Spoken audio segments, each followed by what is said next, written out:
اللهم صل على سيدنا محمد وعليه وعترته بعدد كل معلوم لك أستغفر الله العظيم لا إله إلا هو الحي القيوم أتوب عليه يا حي يا قيوم. بسم اللہ اللہ السلام قولم من رب رحیم یا رافع حسبنا اللہ نعم الوکیل نعم المولا و نعم النصیر. اللہم صلی علی محمد النبی الامی وعلی آلہ وصحابہ وبارک وسلم تسلیما. تو آج دوستو آپ لوگوں کے سامنے جو بات کرنے میں جا رہا ہوں وہ ہے انسان کی خالق کے سامنے بے بسی. دیکھیں اللہ تبارک و تعالی ہماری خلقت کا مالک ہے.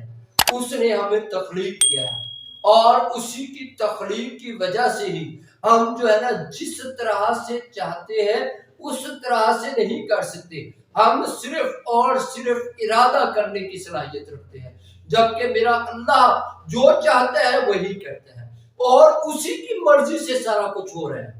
اسی کی مرضی سے سارا کچھ ہو رہا ہے. اگر میں کہوں کہ میں اس وقت بڑی طاقت میں ہوں، میرے پاس سب کچھ ہے، میں یہ کر سکتا ہوں، میں وہ کر سکتا ہوں، میں کچھ بھی نہیں کر سکتا. صرف اور صرف میرے دوستوں میں وہی کر سکتا ہوں جو میں ارادہ کر سکتا ہوں، اور باقی کرنا اور ہونا نہ ہونا یہ میرے اللہ کی طرف سے ہے. اور ٹھیک ہے، ہماری تخلیق بھی ہمارے بس میں نہیں، ہماری تو تخلیق بھی ہمارے بس میں نہیں. اگر میں یہاں پہ اس بات کو نا ایک آیت سے آپ کو جو ہے نا کیا کر سکوں، اس کی وضاحت کر سکوں، تو اللہ تبارک و تعالی سورہ انفطار میں اس آیت نمبر 7 اور 8 میں فرماتا ہے الذی خلق فسواک فسواک فعدلک فی ای صورۃ ما شاء رکبک. وہی تو ہے جس نے تجھے بنایا اور تیری اعضاء کو ٹھیک ٹھیک اور تیری قامت کو معتدل رکھا اور جس صورت میں چاہا تجھے بنا دیا. تو اللہ جسے چاہتا ہے جس انداز سے چاہتا ہے اس طرح سے تخلیق کر دیتا ہے. ہمارا کچھ بھی نہیں ہے، ہم تو بالکل بے بس ہیں. یہاں پہ خالق کی تخلیق ہے اور اسی کی منشا سے ہم جو ہے نا کیا ہو رہے ہیں، یہاں پہ بن رہے ہیں. ایک نظم آپ لوگوں کی اسی موضوع کے اوپر ایک نظم آپ لوگوں کی نظر کرنا چاہتا ہوں.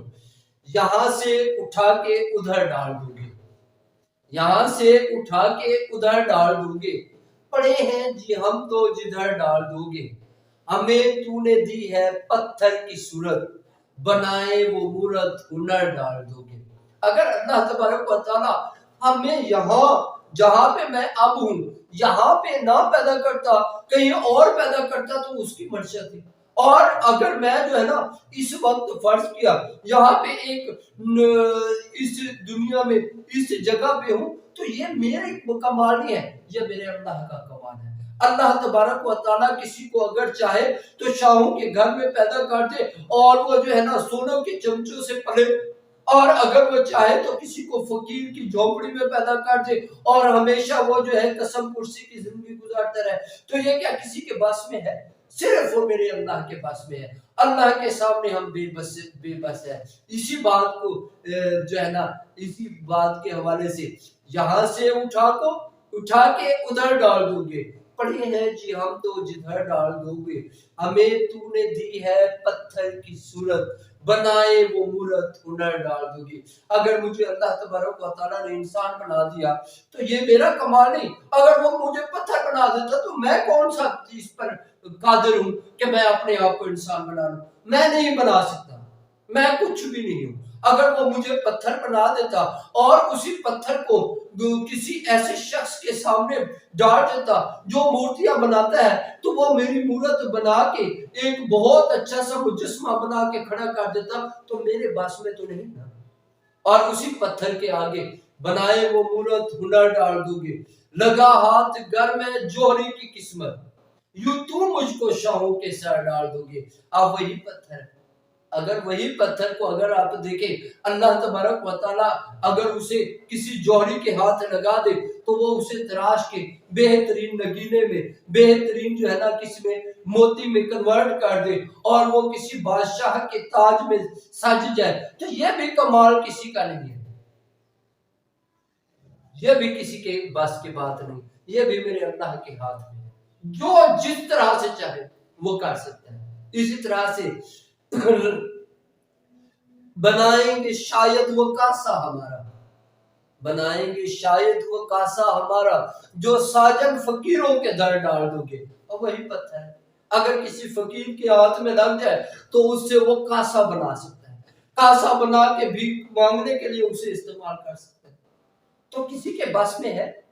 بنائیں گے شاید وہ کاسا ہمارا جو ساجن فقیروں کے در ڈال دو گے، ہنسی مجھ کو دیکھے جما کر جو نظریں، تم ہی ان میں حسن نظر ڈال دو گے۔ تو اگر فرض کیا کسی شاہ کے تاج میں سجا ہوا میں موتی بن جاؤں، وہی پتھر جو ہے نا موتی ہو، تو حسین اسے بڑے خوبصورت سے خوبصورت لوگ اسے جو ہے نا کیا کریں گے، جما کر نظریں جما کر دیکھیں گے، تو اس میں بھی کسی کا کمال نہیں ہے، یہ اللہ تبارک و تعالیٰ انہیں میں حسن نظر ڈال دیتا ہے، جس کی وجہ سے وہ دیکھتے ہیں۔ لگا ہاتھ گھر میں راہی کی قسمت، یوں ساجن نگر سے نگر ڈال دو گے، وہی پتھر ہے، اسے اگر کسی راہی کے ہاتھ میں آ جائے تو وہ اسے جو ہے نا سنگ میل کے طور پر جہاں جہاں چاہتا ہے وہاں پہ نصب کر دیتا ہے۔ تو اس طرح سے دوستو ہمارے بس میں کچھ نہیں، اللہ جسے چاہتا ہے جس طرح سے بناتا ہے وہ بنا سکتا ہے، تو ہمارے بس میں کچھ بھی نہیں، اس لیے اپنی بے بسی اپنی عاجزی کے پرچار کرو، اپنے آپ کو عاجز بناؤ اس اللہ کے سامنے، اور یہ بات اپنے دماغ میں بٹھا لو کہ صرف اور صرف اللہ کی ذات ہر ایک چیز پر قادر ہے، اور اس کی قدرت کو مانو۔ جب ہم اس کی قدرت کو مانیں گے تو پھر جو ہے نا سارا کام چلے گا۔ ایاز اب تو ہوں گے ہم زندہ اسی دن، ایاز ہم تو ہوں گے اب زندہ اسی دن جب تم سب میں فکر سفر ڈال دو گے۔ تو اس لیے زندگی کا ایک ہی اصول ہے، اگر اللہ تبارک و تعالیٰ کی طرف سفر چل پڑے اور بندہ جو ہے نا اسی کی طرف سوچنے لگ جائے، اس کی طرف چل پڑے، تو پھر زندگی کا پتہ چلتا ہے۔ ادروائز تو جیسے میرا مالک چاہے ویسے کر دیتا ہے، ہم بھی وہ بے جان چیزوں کی طرح جو ہے نا پڑے، ہمیں مٹی سے ضرور بنایا ہے، لیکن یاد رکھو اس مادی جسم کے اندر ایک اور جسم ہے جس کا تعلق اس افلاک سے ہے، اس آسمان سے ہے، اس اللہ سے ہے، اس عروج سے ہے جس کے لیے جو ہے نا ہمیں بنایا گیا ہے، ہمیں بنایا گیا ہے۔ تو اس مادی جسم کو ختم کرو، اس مادی جسم کی خواہشات کو ترک کرنا پڑے گا۔ جب ہم ترک کریں گے، اس اللہ کی طرف چلیں گے، اللہ کے راستے کی طرف چلیں گے، اللہ کی جگہ پر چلیں گے، اللہ کی خواہش کریں گے، اللہ کی تلاش میں چلیں گے، اللہ کی معرفت حاصل کرنے کے لیے علم حاصل کریں گے، لوگوں کے ساتھ تعلقات بھی اس بنیاد پر بنائیں گے کہ صرف میرا اللہ کسی بھی طریقے سے مل جائے، اور میں اور اپنے آپ کو عاجز ظاہر کرنا پڑے گا، کیونکہ عاجزی میں ہی سب سے بڑا جو ہے نا خزانہ ہے۔ اور یاد رکھو اللہ تبارک و تعالیٰ فرماتا ہے موسیٰ علیہ السلام سے کہ میرے پاس موسیٰ بڑے خزانے ہیں، جاہ و جلال کے، عظمت کے، طاقت کے، قوت کے، ہر ایک چیز کے جو خزانے ہیں، صرف ایک چیز میرے پاس نہیں ہے، اور وہ موسیٰ صرف وہ ایک چیز ہے، وہ میرے بندے کی عاجزی، وہ میرے بندے کی اپنی بے بسی، کہ اللہ کے سامنے اپنے آپ کو پیش کر دینا اور بے بس ہو کے پیش کر دینا کہ میرے مالک تو جو چاہے، تو جیسا چاہے تو ویسا کر سکتا ہے، میں تیرے سامنے کچھ بھی نہیں، تو جیسے چاہے ویسے کر، میں ہر ایک حال میں، ہر ایک صورت میں تجھ پہ راضی ہوں۔ اے اللہ میں تیری رضا چاہتا ہوں، تیری رضا کے علاوہ میرا کوئی اور مقصد نہیں۔ جب انسان اس طرح کے جو ہے نا کیا کرے گا، اپنا انداز، اپنا فکر، اپنی سوچ بنائے گا، تو تب اللہ تبارک و تعالیٰ جو ہے نا اس جسم، یہ جو مادی جسم ہے اس کا خول اترتا جائے گا، اور وہ جو روحانی جسم ہے وہ ہمارے سامنے روشن ہوتا جائے گا، اور جب وہ روشن ہو جائے گا تو اس وقت جو ہے نا جو اللہ تبارک و تعالیٰ کی منشا کے مطابق جب ہم چلیں گے تو پھر اللہ تبارک و تعالیٰ ہم پر راضی ہو جائے گا اور اللہ کی رضا ہی چاہیے۔ اور یاد رکھو ہم بے بس ہیں، وہ جس کو چاہتا ہے، کسی کی بے بسی کا کوئی بھی مذاق نہیں اڑانا چاہیے، کسی کو کوئی حقیر نہیں جانا چاہیے، کسی کو جو ہے نا اگر اس کے رنگ کے لحاظ سے، اس کے نسب کے لحاظ سے، اس کے مال کے لحاظ سے، اس کے جاہ و جلال کے لحاظ سے نہ تو کسی کو تکبر کرنا چاہیے اور نہ کسی کی جو ہے نا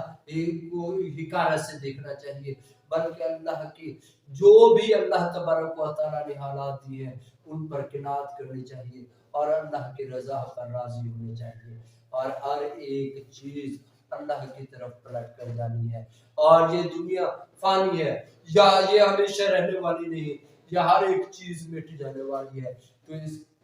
اس لیے اس کے اوپر زیادہ سے زیادہ تقویٰ کرنے کے بجائے اللہ پر توکل کرے، اللہ کی طرف رجوع کرے۔ تو دوستو مجھے امید ہے کہ یہ میری نظم آپ لوگوں کو پسند آئی ہوگی۔ میں اسی نظم کو ایک مرتبہ پوری آپ لوگوں کے سامنے دہرا دیتا ہوں۔ یہاں سے اٹھا کے ادھر ڈال دو گے،